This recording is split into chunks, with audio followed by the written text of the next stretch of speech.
салом бинандагони гиромӣ, дар душанбе боз баҳс мебурад. Сафеди Фолинек аст ва имрӯз тавре Федератсияи футболи Тоҷикистон хабар медиҳад, сармураббии нави дастаи мунтахаби Тоҷикистон таъин гардид. Ба ин вазифа Гела Шекиладзе, мутахассиси гурҷистонӣ ки 2 соли расо бо Петр Шегерт якҷоя кор кардан ва вақте ки мо дар бозиҳои ҷоми Осиё будем, онҷо маҳз Шекиладзе бо бачаҳои мо тамринҳоро анҷом медод, таъин гардид. Ин мутахассис 53 сола умедворкунанда аст. Биёед дар бораи ӯ маълумоти муфассалро ба шумо бигӯям.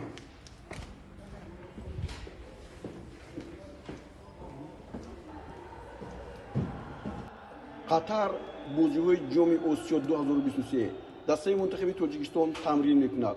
Дар ин ҷо маҳз Петр Шегерт назорат мекунад ва мураббиён Гела Шекиладзе бо ёваронаш дастаи мунтахаби Тоҷикистонро машқ медиҳанд. мо ӯро ягон маротиба барои мусоҳиба анҷом додан даъват накардаем. ӯ дар нишастҳои матбуотӣ ҳам набуд. фақат кор мекарду шояд аз дурбинҳои мо ҳам дур монда бошад. мутахассиси 53 солаи гурҷӣ Гела Шекиладзе ки қаблан ёвари Петр Шегерт буд, сармураббии нави тими миллии Тоҷикистон таъин шуд. тамоми иттиҳоди мураббиёни мунтахаби Тоҷикистон ки 2 соли охир дар даста кор карданд, бо тими миллии кишвар ҳамкориро идома медиҳанд.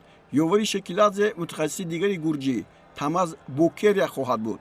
Алишер Тӯйчиев мураббии дарвозабони тими миллии Тоҷикистон ва Алифбек Беромов мураббии таҳлилгари даста боқӣ мемонанд.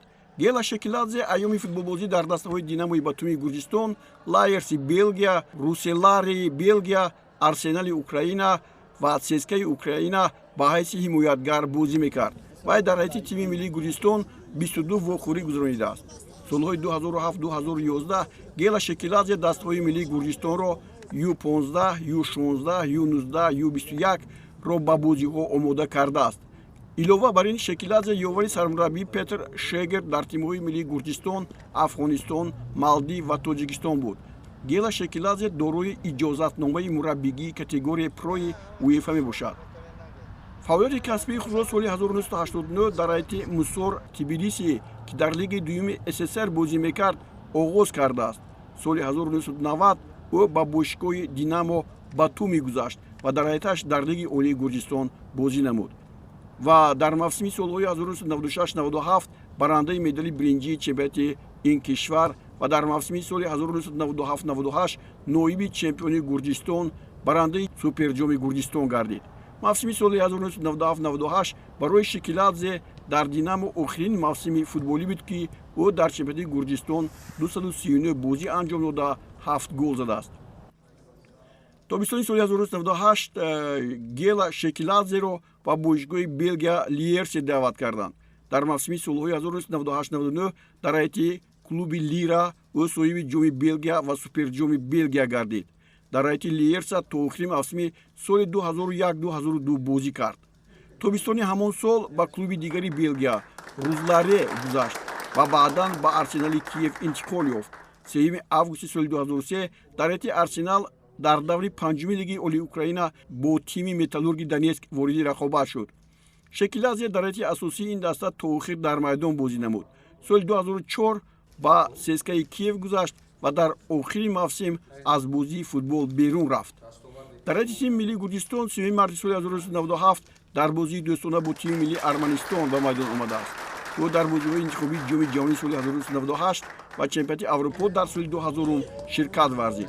дар маҷмӯъ Шекиладзе дар ҳайати тими миллии Гурҷистон 22 бозӣ анҷом додааст. соли 2015 Шекиладзе литсензияи УЕФА Про гирифт. соли 2006 литсензияи мураббигии УЕФА ва соли 2008 литсензияи мураббигии УЕФА Аро сазовор гардид.